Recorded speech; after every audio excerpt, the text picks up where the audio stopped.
Ever wondered why those little paper cuts sting so much? Well, let's uncover their secrets and learn how to deal with them. Hello, fellow learners.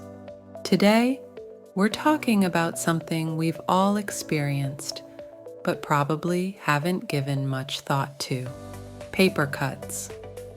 So grab a cozy spot and let's unfold the secrets behind these tiny, annoying injuries. So, why are paper cuts more painful than regular cuts?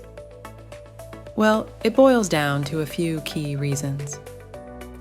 Firstly, think about the size and depth of the cut. Paper cuts are usually shallow, but they're fine, which means they can hit those nerve endings right near the surface of your skin. Those nerves are what make you feel that sharp, stinging pain. Regular cuts, on the other hand, can be deeper, reaching tissues like muscles or blood vessels.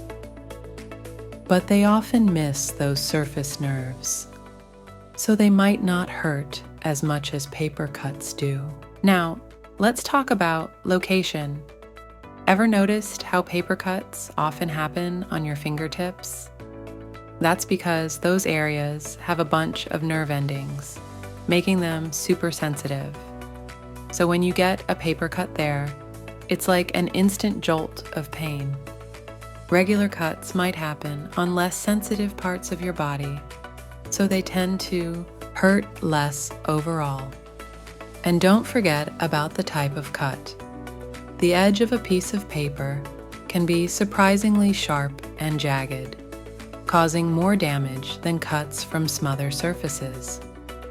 Those ragged edges can tear and shred your skin, leading to extra irritation and pain. Oh, and here's a fun fact.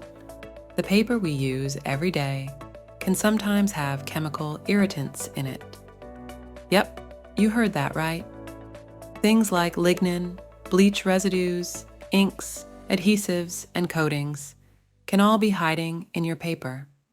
These chemicals can make your paper cut hurt even more by irritating your skin. Regular cuts don't usually expose you to these irritants, so they're usually less painful. Now, let's talk about movement. Paper cuts often happen on your fingers or hands, which you're always using, right? So every time you move your fingers or touch something, you're reminded of that pesky paper cut. Regular cuts in less mobile areas might not bother you as much. And last but not least, there are psychological factors to play.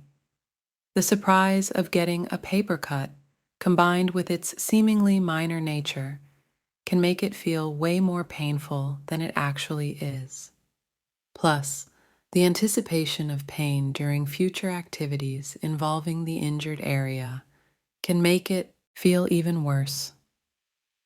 Okay, so what do you do if you get a paper cut? First things first, clean that wound. Wash your hands and the area around the cut with soap and water to keep it from getting infected. If you've got some mild antiseptic lying around, go ahead and use it to clean the cut even more. Next, stop the bleeding by applying gentle pressure with a clean cloth or tissue. Elevating the injured area can also help reduce bleeding. Once the bleeding stops, slap on a thin layer of antibiotic ointment to keep infection at bay. Cover the cut with a sterile adhesive bandage or gauze pad to keep it clean. If the pain's bothering you, reach for some over-the-counter pain relievers to help ease the discomfort. And try to avoid doing things that might irritate the cut further, like moving your fingers too much or touching dirty surfaces. Keep an eye on the wound for any signs of infection, like increased pain, redness, swelling, or discharge. If you notice any of these symptoms, it's time to call in the pros and seek medical attention. Most paper cuts heal on their own within a few days, so be patient and give it some time. But if your paper cut is really deep or looks infected, don't hesitate to get help from a doctor.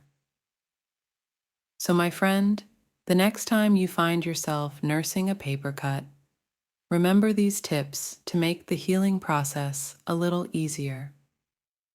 Thanks for sticking with us through this reveal. Please give this video a thumbs up and subscribe to our channel for new lessons every day. Stay tuned for our next video, where we'll reveal another fascinating lesson.